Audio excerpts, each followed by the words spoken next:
Olá, sejam muito bem-vindos à nossa terceira aula do projeto Sete Camadas, um projeto de desenvolvimento humano através do autoconhecimento. E nessa aula de hoje a gente vai falar sobre o paradoxo da felicidade. A felicidade é algo que as pessoas têm buscado durante a vida inteira, né? Todos nós queremos ser felizes, essa é a grande verdade. Só que a maioria de nós, nesse processo de procurar felicidade, a gente acaba se atrapalhando. E a gente acaba gerando infelicidade para a gente e infelicidade para muitas pessoas. Isso acontece justamente pela falta de autoconhecimento, né? Quando a gente não se conhece, a tendência é a gente fazer escolhas que a gente acha que talvez traria felicidade para a gente, mas no fundo não traz felicidade. A gente acaba criando ilusões para a nossa vida e a gente acaba trazendo prejuízo para a gente, para a nossa vida e para a vida de outras pessoas também. Quanto mais a gente se conhece, maior a nossa capacidade de tomar decisões melhores que realmente vão produzir felicidade na nossa vida. No livro, uma das coisas que o Matt Kelly fala, nessa parte especificamente, que a gente está trabalhando na terceira aula, ele pede para a gente avaliar o seguinte: o que nós trabalhamos na aula passada. Você fez uma lista dos lugares, das coisas que você mais gosta, as coisas que são mais significativas para você? Espero que você tenha feito essa listagem, né, que foi o exercício da aula passada, porque isso vai te ajudar a você também começar a se perceber. E eu sugeri também que você tivesse um caderno de anotações, né, como se fosse um diário de bordo ou um diário de vida, né, para que você possa se conhecer melhor, para que você possa explorar todo o conhecimento que abarca a sua propriedade de vida. Bom, então espero que você tenha separado aí um caderno para poder fazer as anotações. Né, anotações das suas emoções, primeiramente aquela lista que eu falei, né? Quais os lugares que você gosta, quais as coisas que você gosta. Também você pode anotar as coisas que você não gosta, profissão, talvez uma nova profissão que você gostaria de desenvolver, um novo projeto de vida, um projeto que não seja tão grandioso mas importante para você, por exemplo, fazer uma casa, ou comprar uma casa, ou mudar de cidade, ou você desenvolver um projeto social, um projeto de empreendedorismo, seja lá o que for, é bom você fazer essa lista, né, das coisas que são mais importantes para você. Isso já é um processo de autoconhecimento para você definir assim, o que você realmente quer, como eu falei na aula passada. Né? Se você não sabe o que você quer, qualquer caminho serve. Na verdade, qualquer caminho vai te levar para todos os lugares, menos o lugar que você gostaria de estar. Então, por isso que é importante fazer essa listagem. E nesse capítulo de hoje, nessa parte de hoje, nessa aula de hoje, né, no livro especificamente, o Matthew Kelly, ele fala que a maioria de nós, no fundo, a gente sabe o que traz felicidade para a gente, né? Só que o problema é que a gente não presta atenção nisso, né? A gente não para poder fazer um processo de percepção, autopercepção, o que realmente me traz felicidade, né? Eu identificar as coisas que realmente me trazem felicidade, que realmente me deixa mais feliz. No trabalho, em casa, na sociedade, na rua, na vida com os meus amigos, né? Na vida afetiva, né? Em todas as áreas da vida, né? Então é importante você avaliar isso. Então, devido ao mundo de hoje, está tão no automático, né? As pessoas estão fazendo tantas coisas. E normal, né? A vida vai se tornando cada vez mais complexa, né? Antes aí, por exemplo, um médico não precisava entender de informática. Hoje os prontuários têm que ser lançados no sistema que é automatizado e com inteligência muitas vezes artificial, né? E outros recursos tecnológicos computacionais. Então, hoje, todos os profissionais aí, ou se não quase todos os profissionais, ou quase todas as profissões, digamos assim, precisa entender, por exemplo, de tecnologias, né? Porque as tecnologias elas estão cada dia desenvolvendo mais para nos auxiliar nas nossas tarefas diárias. Então, se a gente não tiver esse entendimento de como a gente pode utilizar a tecnologia a nosso favor, a gente acaba não desenvolvendo a nossa própria profissão de uma maneira mais otimizada. Então, quando a gente usa a tecnologia, a gente acaba tendo que lidar com mais recursos, né? Então, no nosso dia a dia, independente da profissão que você atua, a maioria das profissões, hoje precisam que você tenha outros conhecimentos além daquela sua profissão. Por exemplo, Muitos professores aí na época da pandemia aí sofreram muito por causa disso, por não ter domínio, por exemplo, com a tecnologia, de dar aulas online, de fazer um vídeo chamada, de projetar uma aula no computador, acostumado a fazer só aquela aula básica ali no quadro, de escrever com giz, em algumas escolas ainda tem esse processo, ou escrever agora já com pincel, mas é o mesmo padrão. Então muitos se viram aí nesse dilema, né? E agora, o que eu faço, né? Diante da pandemia aí, que tá todo mundo isolado dentro de casa e eu tenho que continuar o meu trabalho, mas e aí? Eu não domino essas ferramentas? Então, quando a gente tem muita resistência a lidar com essas ferramentas, a gente acaba não desenvolvendo novos potenciais. Então, como o mundo está ficando cada vez mais complexo, a gente precisa dominar outras ferramentas, outras habilidades e outros recursos. Então, muitas vezes a gente acaba entrando automático, fazendo muita coisa. É nesse ponto que eu queria chegar sobre a tecnologia. Então, a gente acaba fazendo tanta coisa que a gente acaba ficando no automático, com esse monte de coisa para poder fazer, uma rotina muitas vezes muito massiva, né, de atividades. E aí as pessoas acabam agindo por impulso. Melhor, reagindo, não agindo. Agir tem a ver com a razão, com a reflexão, com o pensamento. E a reação ela tem a ver com o sistema nervoso central, com o mecanismo de defesa, com o processo que todo animal tem, que é reativo, que não precisa pensar, é só reflexo. Só que nós já estamos num nível de consciência, o ser humano, que a gente precisa raciocinar melhor. A gente precisa usar mais a razão, a gente precisa usar mais o neocórtex, o córtex pré-frontal, que é responsável pela parte da racionalização, de uma reflexão mais profunda, de analisar os fatores que envolvem cada atividade que a gente faz para a gente poder fazer de forma não automática, mas de forma também otimizada. Então é importante a gente fazer esse processo. Então, como a gente está muito no automático, muitas vezes a gente não para fazer reflexões sobre as atitudes que a gente toma. A gente não para fazer reflexões sobre as nossas escolhas. E às vezes a gente agindo por impulso, muitas vezes a gente toma escolhas equivocadas e a gente acaba perdendo a nossa qualidade de vida e a gente acaba se tornando infelizes, que é o que tem acontecido com a maioria das pessoas. Por isso que o Brasil hoje é o país mais ansioso do mundo, justamente pelo fato de a gente estar tão no automático, da gente não fazer reflexões, inclusive sobre os nossos próprios pensamentos, então a gente acaba tendo atitudes não bem pensadas, não assertivas, e a gente acaba se comprometendo e comprometendo nossa felicidade.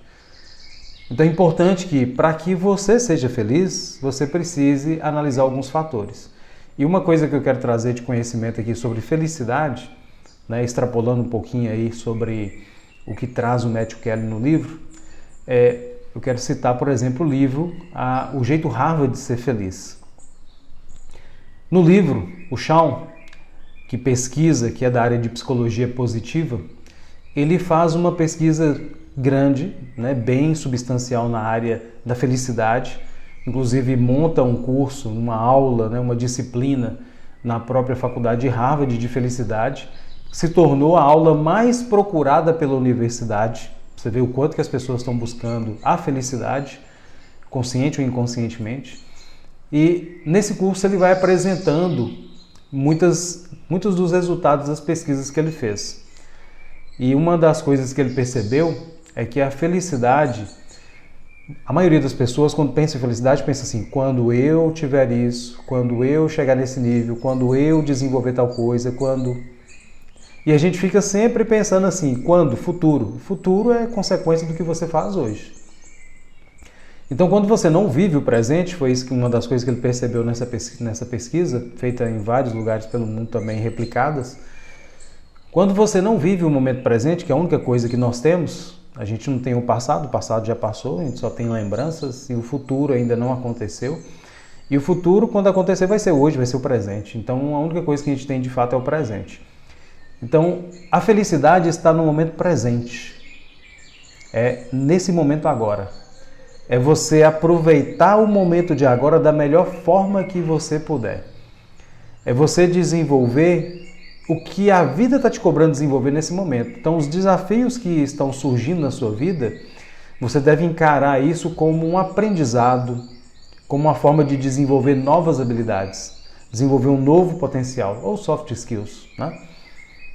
Se você aproveita esse momento presente para você encarar os desafios com essa mentalidade de o que eu posso melhorar, o que eu posso desenvolver, o que eu posso aprender agora, para que nesse momento eu viva mais feliz, nesse momento presente, a vida tem essas oscilações, mas isso te deixa a sua vida mais leve, faz com que sua vida flua melhor e você consiga alcançar um patamar de desenvolvimento melhor na sua vida. Então sua vida acaba fluindo mais. Então ele percebe isso, né? Que quando a pessoa vive o presente de maneira plena, ela tem uma capacidade de desenvolver mais. Mas eu vou trazer alguns recursos que vai te ajudar a pensar melhor sobre o viver melhor esse presente. O Shawn, ele percebe uma coisa que eu trouxe aqui, eu fiz algumas anotações para citar para vocês, que vai ajudar. Por exemplo, numa dessas pesquisas ele percebeu que tem uma empresa chamada MetLife, que ela vai contratar um pessoal para poder trabalhar na empresa, e aí ela contrata um grupo de pessoas, e no período de 2 anos, eles têm um melhoramento, uma melhora das vendas, da produtividade em 57%. Mas baseado em quê? Eles contrataram pessoas otimistas. Eles perceberam que quando você tem no seu quadro de trabalho pessoas mais otimistas, pessoas que pensam de maneira mais positiva, elas são mais proativas, elas buscam os melhores recursos e elas, com pensamento otimista, elas conseguem ir além do que elas estão fazendo naquele momento presente e ter uma capacidade de desenvolver mais. E isso foi o que ele percebeu, e além disso, o que ele percebeu nessas pesquisas, que o segredo do sucesso profissional e pessoal, que faz com que a pessoa alcance a felicidade, ele percebeu que 25% está ligado à inteligência, que envolve conhecimento e habilidades técnicas.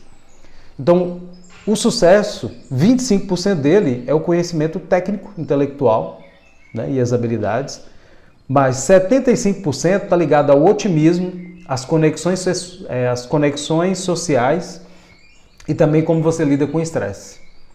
Então, olha só que interessante. As pessoas mais realizadas no mundo, no Brasil, em qualquer lugar, são as pessoas que usam em torno de 25% da sua inteligência.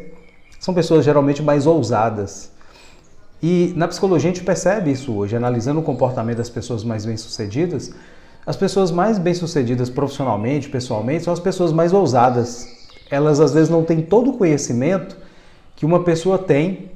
Por exemplo, vou dar um exemplo meu mesmo, né? Atualmente eu dou treinamentos em empresas multinacionais e tem treinamentos que, muitos dos treinamentos seriam para um psicólogo já formado.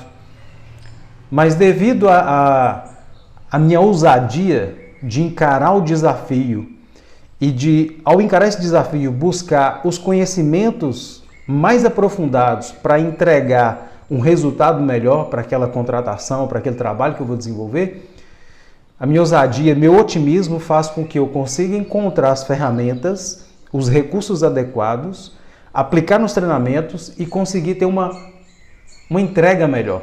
Gerar valor para aquelas pessoas que estão recebendo o treinamento, a palestra, participando do evento, enfim. E isso acontece no meio profissional em todas as áreas. Então aquelas pessoas são mais ousadas, mesmo tendo pouco conhecimento, elas conseguem se sobressair. É o caso, por exemplo, uma discussão que tem na área da psicologia, né, que fala assim, poxa, os coaches aí estão tomando conta de muitas oportunidades de trabalho que nós deveríamos estar atuando.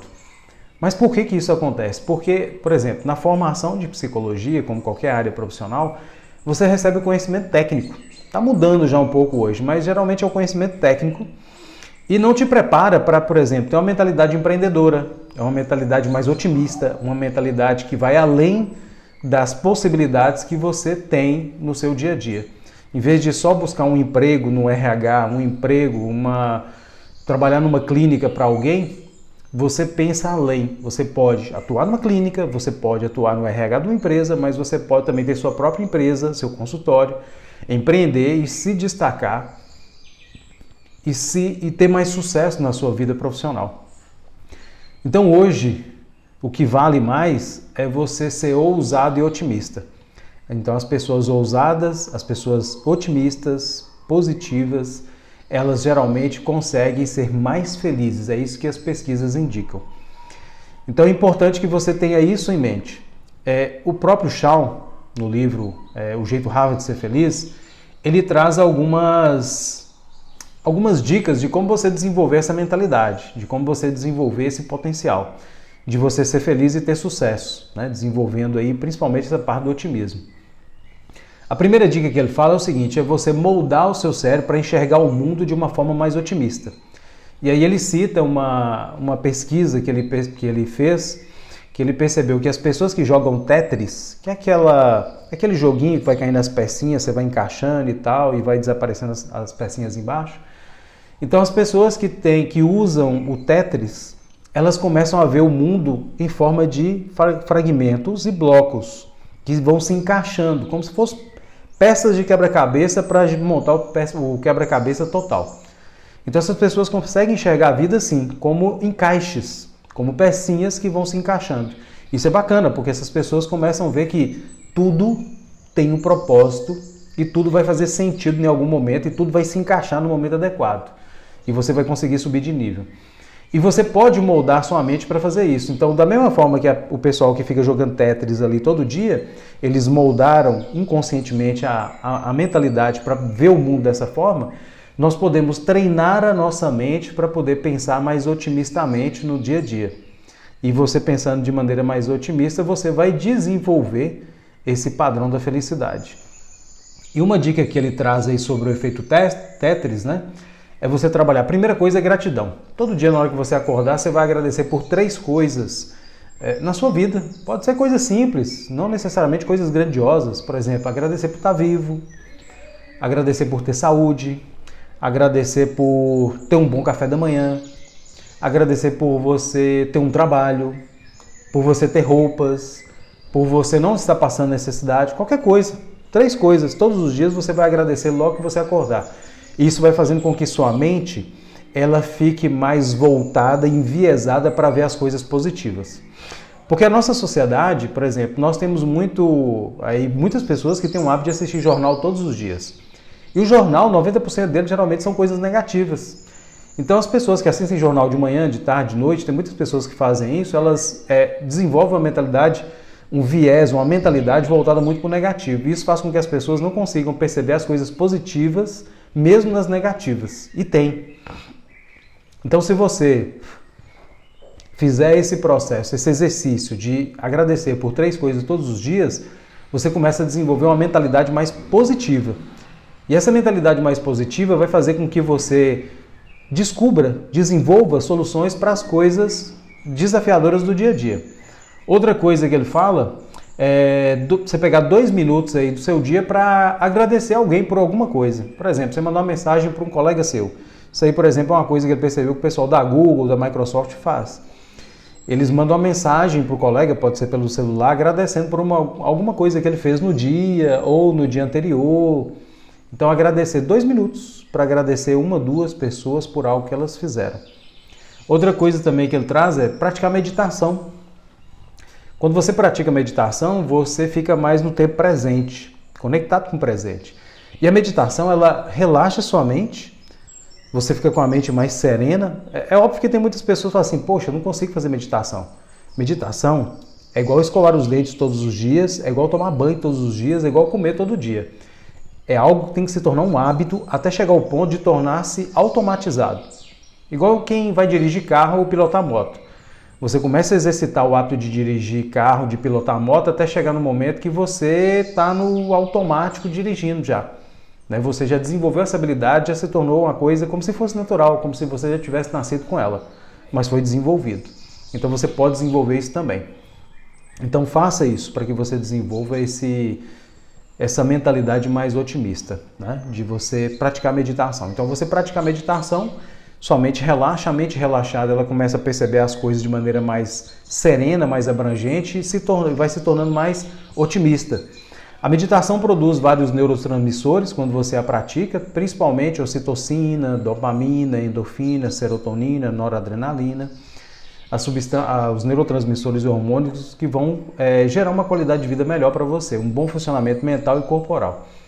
E tem estudos que mostram, né, teve um pesquisador indiano, não me recordo o nome dele aqui agora, mas ele foi fazer uma pesquisa muito aprofundada sobre meditação, e na Índia é muito comum entre algumas pessoas a prática meditativa, tem grupos enormes de pessoas que praticam a meditação, e mostra que as pessoas que têm o hábito de meditar, né, teve pesquisas já feitas também com meditadores, como praticantes budistas, que essas pessoas são mais felizes, que produz mais onda ômega não é a onda ômega e também a onda gama no cérebro, né? Uma das frequências vibratórias do cérebro, faz com que essas pessoas tenham mais felicidade, né? 3 vezes mais do que as pessoas comuns.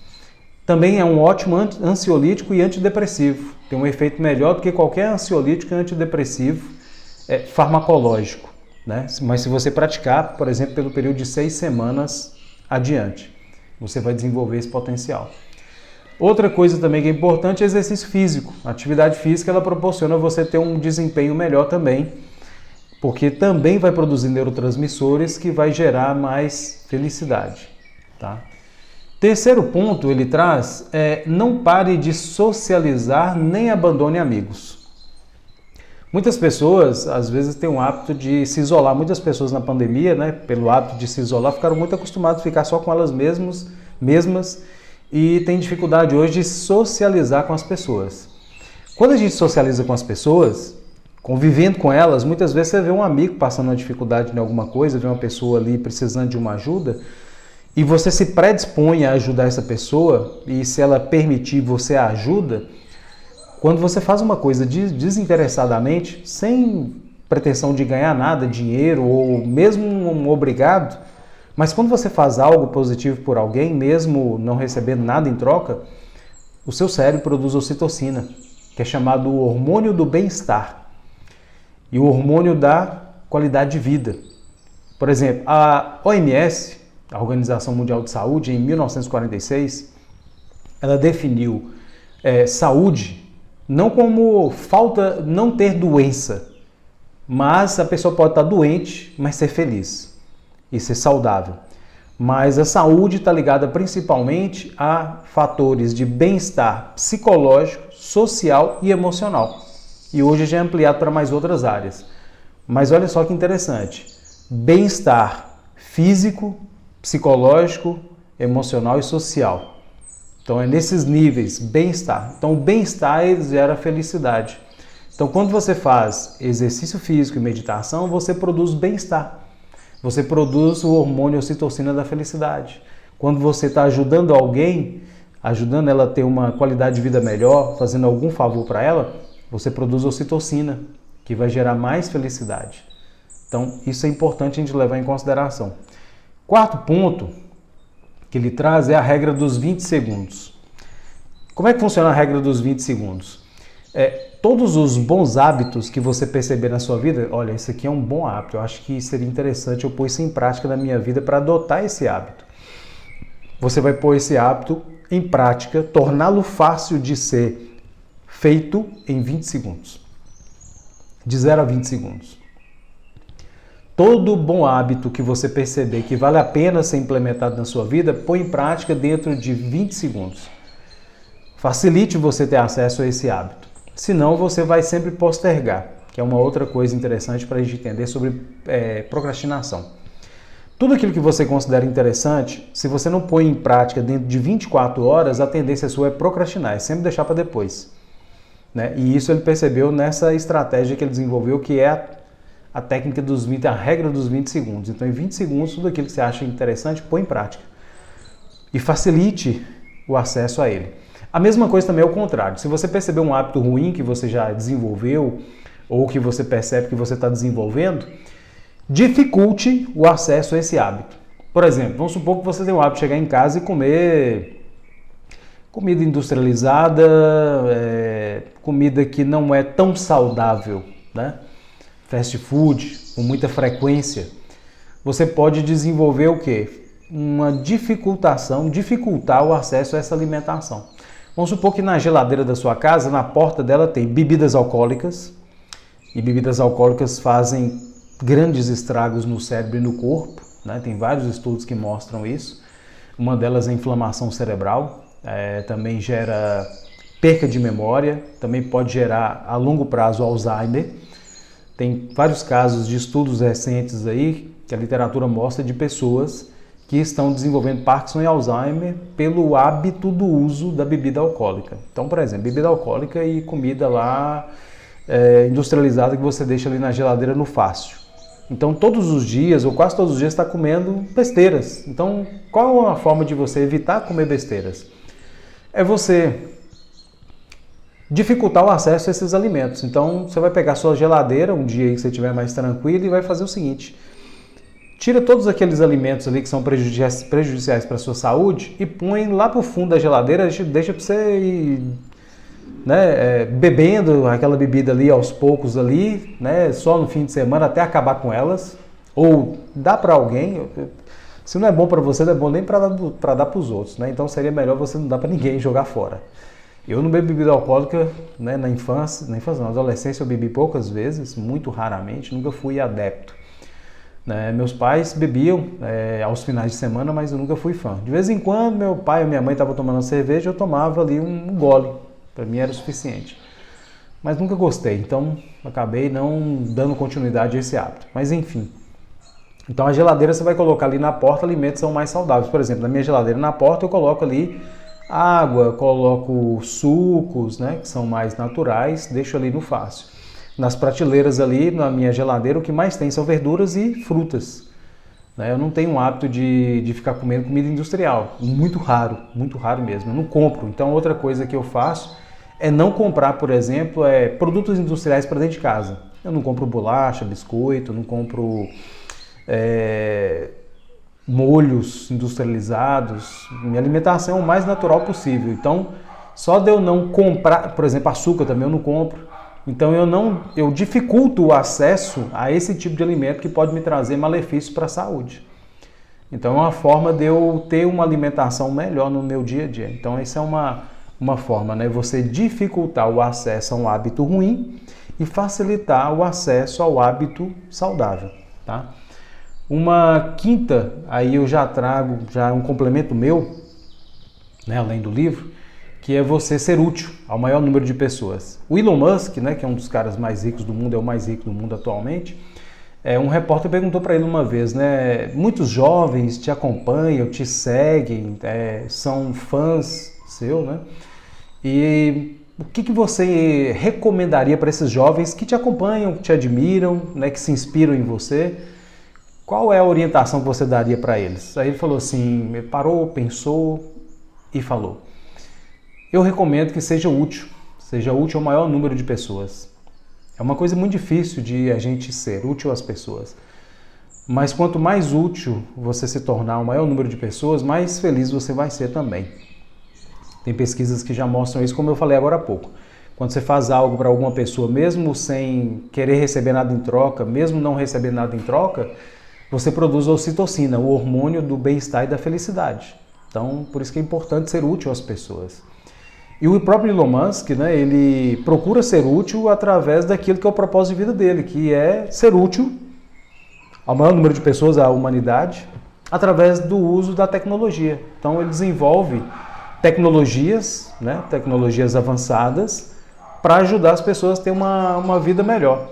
Então essa é uma das maneiras da gente desenvolver a felicidade também, né? Então isso é um fator importante. Então outra coisa que eu quero trazer, que traz no livro, né, quero abordar, é que o Matthew Kelly ele fala sobre 4 coisas da personalidade humana, 4 aspectos. Ele fala aí, o primeiro aspecto aí tem o físico, o emocional, o intelectual e o espiritual, que você deve atentar a essas 4 coisas. Então ele fala o seguinte: presta atenção sobre esses 4 pilares da vida, né, sobre essas 4 características. E ele fala assim, vou citar tal qual está lá no livro, ele fala a seguinte coisa: emocionalmente, o que acontece quando você dá atenção e prioridade aos relacionamentos? O que acontece quando você dá prioridade aos relacionamentos? Aí relacionamento você pode pensar o quê? Relacionamento profissional, relacionamento intrapessoal, você com você mesmo, relacionamento interpessoal, você com as pessoas, O que acontece quando você dá atenção e prioridade aos relacionamentos com você, com as pessoas? Seja no âmbito familiar, profissional e social. Geralmente, quando você dá atenção para isso, você se torna uma pessoa mais leve, você se torna uma pessoa mais